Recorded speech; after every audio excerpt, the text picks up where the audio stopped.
वफाकी हुकूमत ने पेट्रोलियम मसनूआत की कीमतों में इजाफा कर दिया। पेट्रोल की कीमत ₹1.35 फी लीटर बढ़ गई। नई कीमत ₹248.38 मुकर्रर।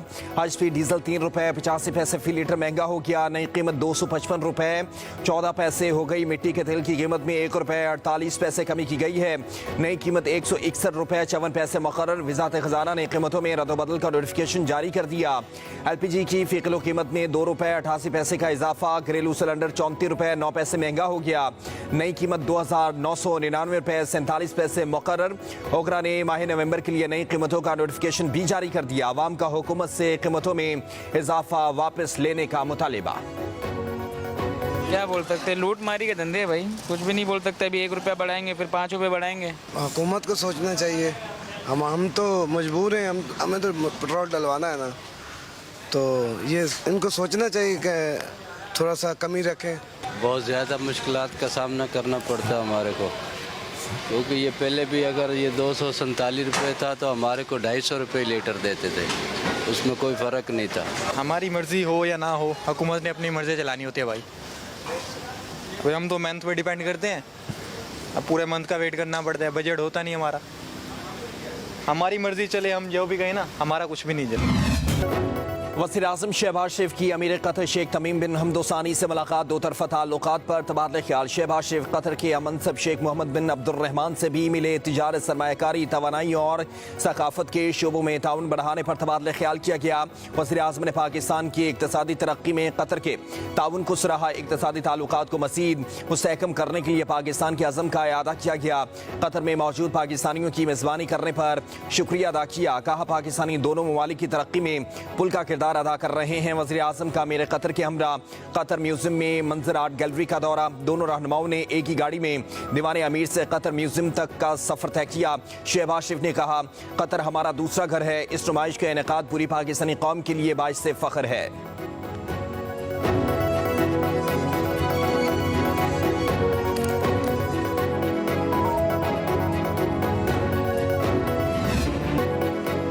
पाकिस्तान के अरकान पार्लियामेंट का वज़ीर आज़म शहबाज शरीफ को ख़त। कांग्रेस अरकान के अमरीकी सदर को लिखे गए ख़त पर इज़हार तशवीश। कहा 62 कांग्रेसी अरकान का अमरीकी सदर को ख़त पाकिस्तान के अंदरूनी मामलात में मुदाखलत के मुतरादिफ है। पाकिस्तान के अंदरूनी सियासी मामलात की गलत अक्कासी की गई। ख़त पाकिस्तान की एक मखसूस सियासी जमात के बयानिए को तक़वियत देता है। ख़त में मखसूस सियासी जमात की जानिब से मिस इन्फॉर्मेशन की बुनियाद पर लिखा गया।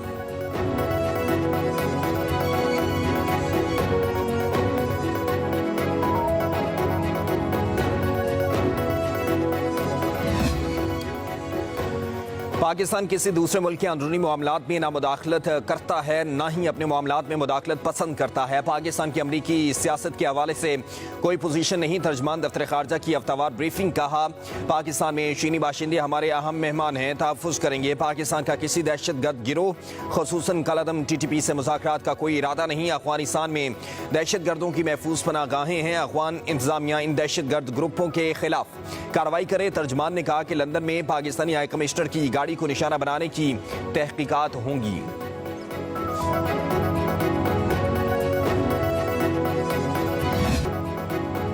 लाहौर में फसाई आलूदगी बरकरार। ग्रीन लॉकडाउन भी नाफिज। शिमला पहाड़ी से railway station, Egerton road, Abbott road और एम्प्रेस रोड भी हॉटस्पॉट एरिया डिक्लेयर। नवाही इलाके भी फहरिस्त में शामिल हैं। इन इलाकों में तामीराती कामों पर मुकम्मल पाबंदी। कमर्शियल जनरेटर्स नहीं चलाए जाएंगे।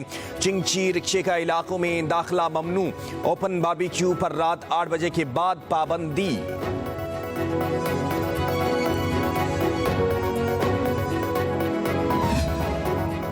सेनेट और कौमी असम्बली के अलग अलग इजलास आज होंगे। सेनेट इजलास सुबह 10:30 बजे होगा।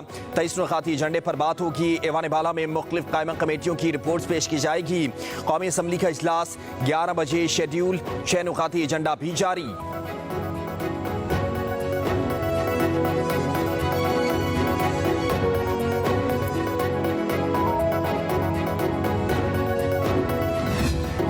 अवाम की खिदमत में नून लीग का पलड़ा पहले भी भारी था, आइंदा भी भारी रहेगा। मुखालफिन भी एतराफ़ कर रहे हैं, नून लीग की हवा चल पड़ी। वज़ीर आला पंजाब मरीम नवाज का तक़रीब से खिताब, कहा मेट्रो बस को जंगला बस कहने वालों ने पेशावर में जंगला बस बना दी, चलती कम रुकती ज़्यादा है।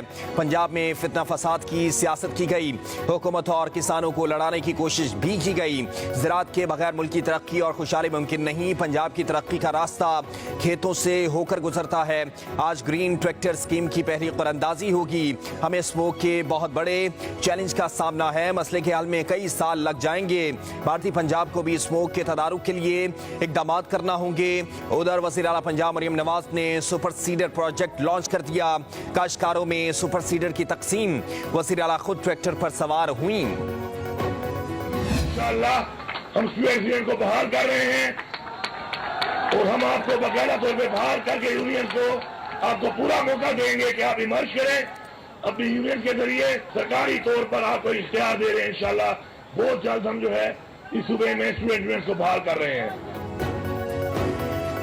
वज़ीर आला KP अल-यमीन गन्नापुर का सूबे में तुलबा यूनियन बहाल करने का ऐलान। पेशावर में तक़रीब से खिताब में बोले, कौम के नौजवानों ने लीड करना है, तुलबा यूनियन को बहाल करके लीडर्स पैदा करेंगे। आज़ादी मांगने पर हमें जेलों में डाला जाता है, हमारी हकीकी आज़ादी की जंग जारी रहेगी।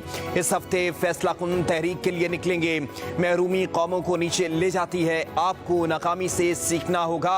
मेरिट पर काम हो तो सारे मसाइल हल हो सकते हैं। मुल्क कर्जों में डूबा है, कोई खुद मुख्तारी नहीं।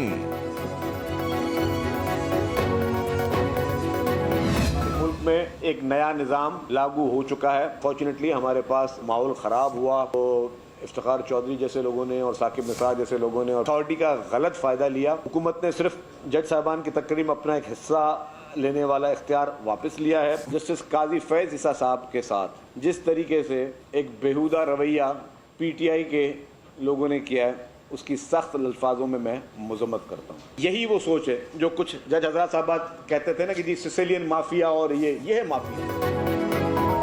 सिंध के वज़ीर इत्तलात शर्जील इनाम मेमन ने कहा कि हर शख्स काबिल एहतसाब है। आईनी तरमीम से सबको जवाबदेह बनाया गया, कोई मुक़द्दस गाय नहीं। आईनी तरमीम से माजी की प्रैक्टिसेस ख़त्म हो गई। इफ्तिखार चौधरी और साकिब निसार जैसे लोग पसंद का निज़ाम चलाते रहे। अदलिया का नया निज़ाम 26वीं आईनी तरमीम के जरिए नाफिज हो चुका है। नए निज़ाम को कबूल करने में वक्त लगेगा। आईनी तरमीम से आवाम को फ़ायदा होगा। ये हकीकी मानों में पाकिस्तान के लिए अच्छा कदम है। PTI ने आईनी तरमीम पर एतराज़ नहीं किया। लंदन में साबिक चीफ जस्टिस पर हमला तहरीक इंसाफ माफिया ने किया। काजी फजीसा के साथ जो हुआ ये सियासत नहीं, गुंडागर्दी है। PTI की लॉबी आवाम को गुमराह कर रही है। इसराइली लॉबी बानी PTI को छुड़ाने की कोशिश कर रही है। मजीद बोले, आज से सूबे में असलहे की नुमाइश पर पाबंदी होगी। तहरीक इंसाफ के रहनुमाओं का सुपरिटेंडेंट अडयाला जेल पर सियासी गुफ्तगू न करने से मुतालिक अंडरटेकिंग मांगने का इल्जाम। अपोजिशन लीडर कौमी असम्बली उमर अयूब ने कहा, अदालती हुक्म के बावजूद बानी PTI से नहीं मिलने दिया जा रहा। ये दुनिया से छुपाना चाह रहे हैं कि बानी को सहूलतें नहीं दी जा रही, तौहीने अदालत हो रही है। शिबली फराज ने कहा, अदालत की इजाज़त के बावजूद 3 घंटे इंतजार के बाद भी मुलाकात नहीं करवाई गई। असद कैसर बोले, ऐसे हथकंडों से हम दबाव में नहीं आएंगे, ये आपकी गलत फहमी है। सदर पाकिस्तान आसिफ अली जरदारी का पांव फ्रैक्चर हो गया। डॉक्टर्स ने चेकअप के बाद सदर जरदारी के पांव पर 4 हफ्ते के लिए कर दिया है। मुकम्मल आराम का मशवरा। सदर पाकिस्तान का दुबई एयरपोर्ट पहुंचने पर जहाज से उतरते हुए पांव फ्रैक्चर हुआ था। बिलावल भुट्टो जरदारी से मौलाना फजल रहमान का टेलीफोनिक रब्ता। आसिफ अली जरदारी की सेहत से मुतालिक खैरियत दरियाफ्त की, नेक तमन्नाओं का इजहार, जल्द सेहत जाबी के लिए दुआ भी की।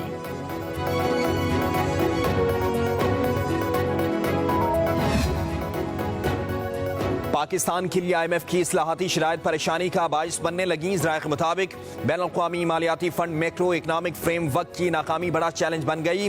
नॉन टैक्स वसूलियों का हदफ भी हासिल न हो सका। हुकूमत ने $7 अरब के इस्लाहाती पैकेज की शराइत पर नज़रसानी की तैयारियां शुरू कर दी।